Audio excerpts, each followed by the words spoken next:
Bienvenidos a El Hampa Bruta, el canal donde desentrañamos las historias más intensas y perturbadoras de las redes delictivas que han marcado la historia del crimen organizado, tanto en el pasado como en la actualidad.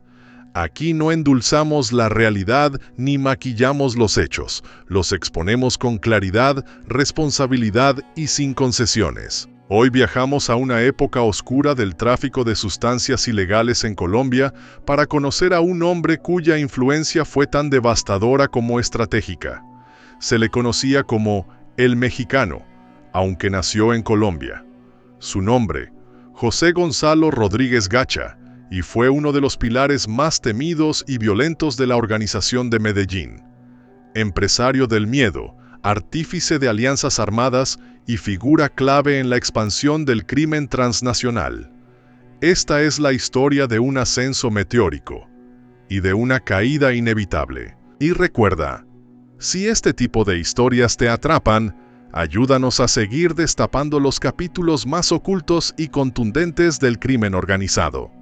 Suscríbete al canal, activa la campana de notificaciones, comparte este video con quienes también buscan entender lo que muchos prefieren ignorar y déjanos tu opinión en los comentarios. Cada acción tuya nos impulsa a seguir investigando, narrando y revelando. Y ahora sí, prepárate para descubrir la vida y caída de uno de los hombres más temidos en la historia del crimen colombiano, José Gonzalo Rodríguez Gacha, alias El Mexicano. En la tierra montañosa de Pacho, Cundinamarca, nació en 1947 un niño campesino que jamás imaginó que algún día sería uno de los hombres más temidos y letales de Colombia. Su nombre es José Gonzalo Rodríguez Gacha, aunque con los años el mundo criminal lo conocería como El Mexicano. No era un apodo cualquiera. Gacha tenía una fascinación casi devocional por la cultura popular mexicana. Los sombreros anchos, los corridos, los caballos finos, las haciendas con nombres norteños y los métodos violentos de los viejos caudillos. Pero antes de construir su imperio, fue un joven sin fortuna ni conexiones, hijo de una familia humilde que sobrevivía del trabajo de la tierra. En su adolescencia, se trasladó a Muso, Boyacá, un rincón del país dominado por la fiebre de las esmeraldas. Allí conoció a uno de los hombres más poderosos del sector, Gilberto Molina, el llamado Zar de las Esmeraldas. Fue en ese entorno salvaje y sin ley donde Gacha pulió sus habilidades como ejecutor y estratega, labrando una reputación despiadada. Su ascenso fue brutal. Se convirtió en un hombre de confianza de Molina, aprendiendo a negociar, intimidar y dar el paseo sin pestañear. El oro verde fue su escuela y el plomo, su firma. Pero Gacha era ambicioso. A mediados de los años 70, emigró a Medellín y allí su destino dio un giro irreversible. Se alió con Pablo Escobar, Carlos Leder y los hermanos Ochoa, con quienes fundó el grupo criminal más poderoso de América Latina, el Clan de Medellín. Su papel dentro de esta estructura fue claro desde el principio. Mientras Escobar tejía redes políticas y Leder abría rutas aéreas hacia Estados Unidos, Gacha era el encargado de la guerra. Era el brazo armado, el cerebro detrás de la violencia estratégica. Por eso, dentro del grupo lo llamaban el ministro de guerra. A mediados de los años 80, Gacha ya no era simplemente un socio, era un comandante con su propio ejército. Se estima que llegó a tener más de 2.000 hombres a su disposición, entre ejecutores a sueldo, paramilitares y mercenarios extranjeros. Para muchos de ellos, Gacha era más que un jefe, era un mito. Los entrenaba en campamentos secretos, muchos de ellos con instructores israelíes como Yair Klein, quienes les enseñaban tácticas de guerra irregular, uso de explosivos, emboscadas y combate urbano. Uno de sus legados más siniestros fue la creación de Tranquilandia, una ciudadela clandestina en plena selva con más de 2.000 trabajadores dedicada exclusivamente a la producción masiva de polvo blanco. Tenía pista aérea, generadores eléctricos, dormitorios, comedores. un monstruo industrial escondido entre árboles y víboras. Cuando las autoridades la descubrieron, fue una de las operaciones más impactantes de la historia antidrogas, pero su ambición no se detenía ahí. Gacha fue uno de los primeros capos colombianos en establecer alianzas con grupos criminales mexicanos, abriendo rutas que atravesaban Centroamérica y desembocaban en los desiertos del norte. Controlaba paso a paso el corredor de la muerte: Panamá, Haití, Nicaragua, México. Fue pionero en el modelo de colaboración binacional que décadas después dominaría el negocio criminal. En honor a esa obsesión por el país azteca, bautizó muchas de sus haciendas con nombres como Cuernavaca, Guadalajara o Mazatlán. Con el dinero llegaron los lujos. Apareció en la lista Forbes en 1988 como uno de los hombres más ricos del mundo. Tenía caballos de paso, equipos de fútbol, fincas decoradas como palacios coloniales y hasta una discoteca propia. Pero su fortuna se construía sobre sangre. El mexicano fue acusado de haber ordenado más de 1000 homicidios, muchos de ellos selectivos, muchos otros indiscriminados. Quienes se cruzaban en su camino eran borrados del mapa. Uno de sus golpes más notorios fue su presunta participación en el homicidio del piloto estadounidense Barry Seal, quien estaba dispuesto a testificar contra el clan de Medellín. Seal fue ejecutado en Baton Rouge en 1986. La implicación de Gacha en ese operativo demostró que su influencia llegaba hasta el corazón de Estados Unidos. Pero quizás su cruzada más personal fue contra la guerrilla colombiana. Al principio, las FARC-EP ofrecían protección a sus cultivos a cambio del llamado gramaje, una especie de impuesto informal. Pero cuando le robaron mercancía y destruyeron sus laboratorios en 1983, el mexicano lo tomó como una afrenta personal. Fue entonces cuando decidió exterminarlos, apoyado por los grupos de autodefensa del Magdalena Medio, como los de Henry Pérez, Ramón Izaza y los hermanos Castaño. Emprendió una guerra sin cuartel contra las guerrillas y, por extensión, contra sus brazos políticos, como la Unión Patriótica. Más de 800 líderes políticos y militantes de izquierda fueron quitados de en medio como parte de esa ofensiva encubierta y brutal. Mientras el nombre de José Gonzalo Rodríguez Gacha resonaba con fuerza en los pasillos del poder y los callejones del crimen, su red de influencia se expandía como una marea incontenible. Desde su cuartel general en el Magdalena Medio, Gacha se convirtió no solo en un actor principal del tráfico de sustancias ilícitas, sino en un verdadero estratega de guerra. No era solo un criminal, era un hombre de ambiciones imperiales que moldeó su ejército privado como si fuera una nación paralela, con recursos, soldados, entrenamiento extranjero y una causa propia: erradicar a todo aquel que se interpusiera en su camino. A diferencia de sus socios, que preferían los sobornos y las alianzas políticas discretas, Gacha optó por la fuerza bruta. En 1987, tomó una decisión que cambiaría el rumbo de la violencia en Colombia.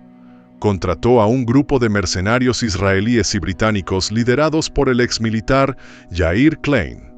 En un terreno apartado de Puerto Boyacá, Klein instruyó a más de 500 hombres en técnicas militares, inteligencia táctica, explosivos y manejo de armas automáticas. Era una fuerza letal, profesionalizada, que pronto comenzó a operar con una efectividad escalofriante. Estos hombres no eran simples pistoleros, eran unidades de combate, adiestradas para infiltrarse, eliminar objetivos y desaparecer sin dejar rastro. Bajo el mando del mexicano, se transformaron en el brazo armado de un poder que ya no solo era criminal, sino también paramilitar.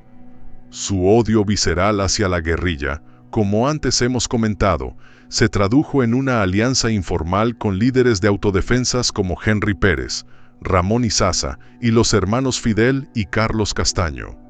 Juntos crearon un eje de violencia conocida como el narcoparamilitarismo. Este monstruo híbrido entre la delincuencia organizada y la contrainsurgencia extendió su sombra por departamentos enteros. En zonas como el Meta, Caquetá, Santander y Putumayo, la población civil quedó atrapada entre el fuego cruzado. Los ataques ya no eran selectivos, se trataba de exterminios planificados. La Unión Patriótica, partido político de izquierda al que Gacha consideraba el brazo civil de la insurgencia, fue uno de los principales blancos. Se calcula que más de 800 de sus miembros fueron borrados del mapa entre 1986 y 1989. Jaime Pardo Leal, candidato presidencial de la UP, cayó bajo las balas de ejecutores a sueldo en octubre del 87. José Antequera, joven líder, fue ultimado en el aeropuerto El Dorado. Teófilo Forero, símbolo del sindicalismo, también fue eliminado. La guerra de Gacha se libraba con una lógica implacable: liquidar para gobernar. Pero mientras desataba el infierno en las zonas rurales, Gacha también libraba otra guerra paralela, la que lo enfrentaba al Estado colombiano. Tras la ejecución del ministro de Justicia Rodrigo Lara Bonilla en 1984, atribuido al grupo criminal Los Priscos, aliados del Clan de Medellín, la confrontación escaló a niveles sin precedentes. El mexicano, junto con Escobar, Los Ochoa y Carlos Leder, fue uno de los principales impulsores del Manifiesto de los Extraditables, el grupo que declaró abierta su negativa a ser juzgados en Estados Unidos. Preferimos una tumba en Colombia a una cárcel en Estados Unidos, fue el lema de guerra. En respuesta, el gobierno de Virgilio Barco activó una política de confrontación directa. La extradición se convirtió en ley, y con ella, la violencia se volvió rutina. La ofensiva terrorista de 1989 fue el punto más álgido. Bogotá, Medellín, Cali, Barranquilla y Bucaramanga se convirtieron en zonas de guerra. Entre septiembre y diciembre de ese año se contabilizaron más de 100 atentados. Camiones bomba, granadas en sedes políticas, ejecución de jueces, policías, periodistas y candidatos. Era una estrategia de desestabilización total. Gacha jugaba en varios tableros. Mientras bombardeaba ciudades, también libraba la llamada Guerra Verde, una disputa sangrienta por el control de las minas de esmeraldas en Boyacá. El oro verde era un negocio paralelo, rentable y estratégico. Al intentar unir sus feudos en Cundinamarca con el Magdalena Medio, chocó con sus antiguos aliados del mundo esmeraldero, incluido su ex jefe Gilberto Molina. Lo que había sido una alianza en los años 70 terminó en una confrontación sin cuartel. Musso y Otanche se tiñeron de rojo. Rodríguez Gacha buscaba control absoluto, y para ello empleó los mismos métodos que en su lucha contra la guerrilla: ejecuciones múltiples, emboscadas, exterminios. Su fortuna, para ese entonces, era colosal. En 1988, la revista Forbes lo incluyó en la lista de los hombres más ricos del mundo. Sus haciendas, cuyos nombres evocaban la cultura mexicana, Cuernavaca, Guadalajara, Mazatlán, eran verdaderos imperios dentro del país. En Tranquilandia, su complejo selvático de producción de sustancias ilegales, trabajaban más de 2.000 personas en turnos rotativos, aviones, pistas clandestinas, redes de transporte marítimo y terrestre. Gacha había logrado industrializar el crimen con una eficiencia que sorprendía incluso a sus enemigos. Pero con cada movimiento, también aumentaba el cerco. En Estados Unidos, el fiscal Dick Thornburg elaboró una lista de los 12 capos más buscados. Rodríguez Gacha era uno de ellos. La presión internacional, la cooperación con la DEA y la voluntad del gobierno colombiano de enfrentarlo sin reservas lo colocaron en una espiral descendente. A pesar de sus múltiples identidades, sus métodos de camuflaje y su red de protección, el mexicano sabía que la guerra ya no se podía ganar con dinero ni con armas. La caída sería tan estruendosa como su ascenso. La persecución que lo tenía en la mira pronto lo acorralaría en uno de sus propios bastiones. Diciembre de 1989 marcó el inicio del fin para José Gonzalo Rodríguez Gacha. La presión militar y política sobre los capos del tráfico de sustancias había llegado a su punto máximo. Tras la captura de Carlos Leder y con Pablo Escobar cada vez más aislado, Gacha se convirtió en el blanco principal del Estado colombiano y de las agencias estadounidenses. La cacería era total. El cerco se cerraba lentamente, alimentado por informantes, vigilancias satelitales y filtraciones internas que hacían insostenible su estilo de vida. El mexicano, que alguna vez había desafiado al gobierno con tanques y helicópteros, ahora huía a pie, disfrazado, con miedo. El 15 de diciembre de 1989, los servicios de inteligencia colombianos recibieron una pista crucial. Gacha había sido visto cerca de Tolú, en la costa Caribe. No estaba solo. Lo acompañaban su hijo Freddy Rodríguez Celades, alias El Enano, y un pequeño grupo de escoltas. La información fue confirmada por tecnología de rastreo y por testimonios de colaboradores infiltrados. Se activó entonces una operación conjunta entre la Policía Nacional, el bloque de búsqueda y agentes estadounidenses. Al día siguiente, 16 de diciembre, un escuadrón de comandos asaltó la finca donde Gacha se ocultaba. El capo, alertado por su anillo de seguridad, huyó en una camioneta Mitsubishi Montero blanca, junto con su hijo y 2 hombres más. Comenzó una persecución a campo traviesa que duró más de 3 horas. Helicópteros artillados rodeaban la zona, mientras en tierra las patrullas cerraban el paso. A la altura de Coveñas, los fugitivos fueron acorralados. Gacha intentó disparar con un fusil Galil, pero fue abatido por el fuego aéreo. Su cuerpo, despedazado por las balas, quedó tendido junto al de su hijo. La noticia recorrió el país en cuestión de minutos. Las imágenes del cadáver de Rodríguez Gacha, ensangrentado y tirado sobre la arena, aparecieron en portadas de periódicos y noticieros. Para el Estado, era un triunfo rotundo. Uno de los hombres más peligrosos del hemisferio había sido eliminado. El presidente Virgilio Barco apareció en cadena nacional, anunciando la caída de El Mexicano como símbolo del compromiso inquebrantable del país en la lucha contra el tráfico ilegal. Washington celebró. La DEA calificó la operación como una de las más exitosas de la década. Pero la muerte de Gacha no trajo paz. Al contrario, desató una tormenta. Sus estructuras criminales no desaparecieron.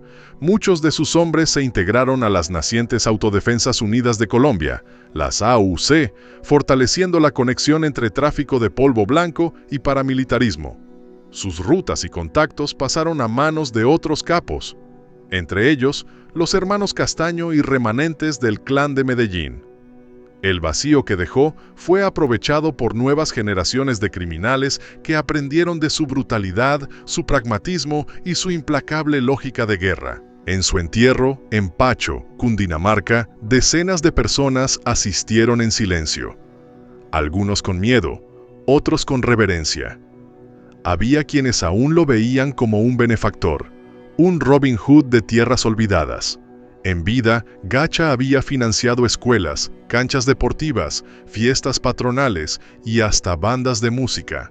En su pueblo, su figura seguía viva, dividida entre la leyenda negra del criminal más buscado y el recuerdo de un hombre que, con sangre y dinero, había construido poder donde el Estado nunca llegó. José Gonzalo Rodríguez Gacha dejó tras de sí un legado tan oscuro como fascinante.